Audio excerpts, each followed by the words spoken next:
Ciao a tutti ragazzi e bentornati.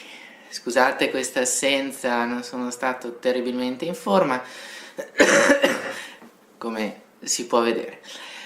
Dunque vorrei approfittare di questo nuovo video per parlare delle fonti classiche e per fare anche qualche accenno al latino e alle sue funzioni.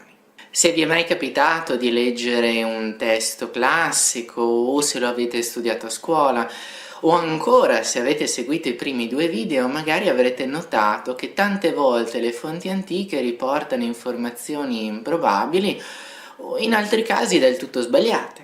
Ecco, questo è almeno in parte dovuto a un diverso tipo di approccio al racconto, che non è ancora storico, metodico e scientifico in senso moderno, ma è più propriamente storiografico. Prendiamo Erodoto per esempio, quello dei 2 milioni di soldati. Ecco, questo è un numero molto grande che costituisce un dato improbabile quantomeno dal punto di vista logistico, poiché 2 milioni di soldati devono mangiare, devono bere, dormono al coperto. Ecco, potrebbe essere stato fornito per magnificare le doti combattive degli Spartani e dei Greci più in generale. Potrebbe essere un numero esagerato, volto ad indicare un'imprecisata ma enorme quantità di soldati, oppure ancora potrebbe essere stato fornito per lasciare intravedere al lettore la vastità dell'impero achemenide. Ecco, questo tuttavia si pone all'interno di una fonte, Erodoto, di fatto contemporanea. Certo, quando c'è stata la guerra lui aveva 4 anni, eppure durante la sua vita avrà pur potuto interrogare i superstiti che certamente erano ancora in vita. Ecco, forse furono proprio loro ad esagerare. Ecco, non è la prima volta che ci casca. Nelle sue storie Erodoto ci parla dell'Europa e ci racconta per esempio che l'Istro, cioè il Danubio, nascerebbe nei Pirenei, quando invece il secondo fiume più lungo d'Europa nasce più modestamente nel Baden-Württemberg, uno degli stati federali della Germania, nell'angolino in basso a sinistra al confine tra Francia e Svizzera. Ecco, un'altra cosa che ci dice, ad esempio, è che nei pressi delle colonne d'Ercole, cioè probabilmente una metafora di indicare gli estremi confini del mondo, agli estremi occidentali di questo mondo conosciuto c'erano i Cineti o Cinesi con 2 i, che di fatto sarebbero un popolo di origine ligure che confinava con i Celti. Ora, stante che i Liguri se ne stavano buoni in Liguria, i Celti hanno avuto origine come popolazione tra Svizzera e Austria. In Italia, ben più vicina della Spagna, ci arriveranno circa 30 anni dopo la morte di Erodoto. Per la Spagna invece bisognerà aspettare ancora un altro secolo, poiché le popolazioni della Spagna, che forse per qualche influenza reciproca parlavano una lingua che si somigliava in qualche modo con una delle lingue celtiche, ecco, quelle genti lì incominceranno a produrre arte celtica soltanto dal III secolo a.C. in poi. Ecco, forse Erodoto, che pure aveva viaggiato molto in Spagna, non c'era mai stato e non aveva mai visto un cinesio, un cineta o un ligure, per dire. Ecco, quindi al netto di tutti i blemmi, i catoblepa e le popolazioni umane e immaginarie che abitavano oltre i confini del mondo, come mai queste informazioni così confuse riguardo un mondo che più o meno di fatto era già conosciuto? Magari non interamente, non in maniera approfondita, ma era già stato visitato. Dunque, probabilmente tra tutte le persone che ha interrogato per carpire nuove informazioni, ci sarà stato qualche marinaio che non era troppo entusiasta nel rivelare la rotta commerciale che intraprendeva per raggiungere quelle terre e quindi gli avrà fornito dei dati non proprio esatti. anche al netto del fatto che poi Erodoto ne avrebbe scritto e questi dati sarebbero stati diffusi svelandone in un certo senso il segreto.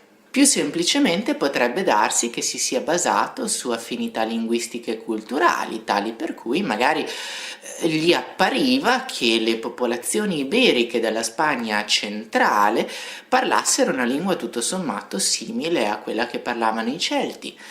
Allo stesso modo può darsi che quella popolazione che abitava nel Portogallo del Sud, i cinesi, cineti o coni, quanti nomi queste genti, ecco, può darsi che questa popolazione in fondo avesse una cultura ai suoi occhi relativamente simile a quella dei Liguri, che abitavano un territorio molto più a oriente. Ecco, un altro che sbaglia è Diodoro Siculo, ma Diodoro ha un'ottima scusa. Lui vive 400 anni dopo gli eventi narrati.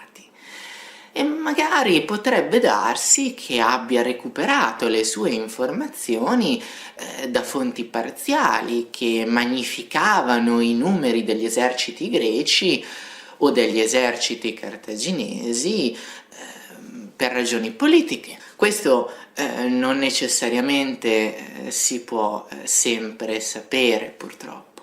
Ecco, ora capite a cosa servono le fonti antiche? Forse qualche classicista mi verrà a prendere sotto casa, ma di fatto servono a chi non è un professionista nel settore, soprattutto ad imparare a non fidarsi mai, a sviluppare un senso critico, perché non tutte le informazioni che queste fonti riportano sono proprio del tutto vere.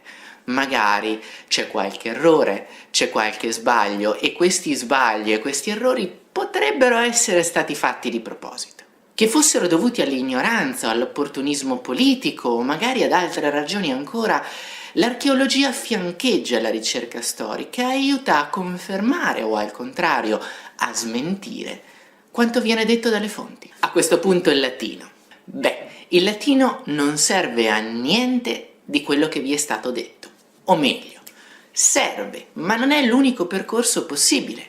In fondo, per le etimologie esistono i dizionari, per la storia c'è lo studio della storia, per il metodo la matematica o la fisica vanno assolutamente bene, e viva Dio, se solo con alcuni filosofi e il loro studio potessimo acquisire una certa morale, saremmo un popolo di bestie con qualche anima eletta che se ne va in giro a passeggiare avvolta in un lenzuolo. In buona sostanza, quella degli studi classici e del latino e del greco, quantomeno in Italia, è solo una delle scelte possibili per sviluppare una mente adulta, in niente diversa o migliore di studi che il latino e il greco non lo prevedono affatto. Quindi c'è una sola cosa che il latino come il greco può fare e non può essere sostituito da nessun'altra materia, vale a dire comprendere veramente le fonti. Come per una qualunque altra lingua straniera, fosse pure l'inglese, chi la studia sa che leggere un testo scritto nella sua lingua originaria è una maniera di comprenderne i contenuti molto più approfonditamente che leggerlo magari attraverso la traduzione fatta da qualcun altro. Certo è una lingua morta, certo non la parla più nessuno, con l'esclusione del Vaticano che per un qualche motivo ha il latino come lingua ufficiale, ma è comunque una scelta indispensabile per chiunque decida di intraprendere la strada degli studi classici. Conoscendo bene la lingua potremmo riuscire ad esempio a scovare degli errori di traduzione che hanno portato a degli errori storici sui quali la comunità scientifica si è fossilizzata.